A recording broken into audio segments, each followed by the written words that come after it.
بسم اللہ الرحمن الرحیم۔ قرآن پاک میں اللہ تبارک و تعالی ارشاد فرماتا ہے لن ینال اللہ لحومها ولا دماؤها۔ اللہ فرماتا ہے کہ ہرگز جو قربانیوں کے خون ہیں اور ان کے جو گوشت ہیں وہ اللہ کو نہیں پہنچتے، لیکن جو چیز اللہ کو پہنچتی ہے وہ ہے تمہارا تقوی، تمہاری رب کی محبت میں کی جانے والی قربانی۔ اس لیے قربانی کے موقع پہ یہ یاد رکھیں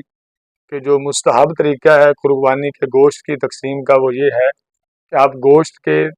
3 حصے کریں،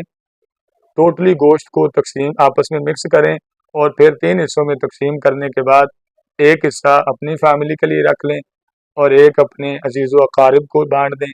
اور ایک حصہ دیگر مسلمانوں میں تقسیم کر دیں۔ ہمارے یہاں جو روایت اور انداز اپنائے جاتے ہیں کہ جانوروں کے گوشت کے جو مخصوص زیادہ اچھے حصے سمجھے جاتے ہیں انہیں علیحدہ کر کے اہل خانہ کئی بار خود اپنے لیے فریزر کر لیتے ہیں، جو کہ غیر مناسب ہے۔ جب آپ رب کی بارگاہ میں قربانی دے رہے ہیں، اتنا پیسہ خرچ کر رہے ہیں، تو یہ انداز مناسب نہیں ہے۔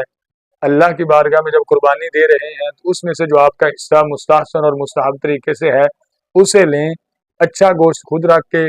اور جو آپ مناسب نہیں سمجھتے یا جسے آپ کی نظر میں اتنی ویلیو نہیں ہے وہ فقط فقراء اور غریبوں میں بانٹ دینا، یہ غیر مناسب رویہ ہے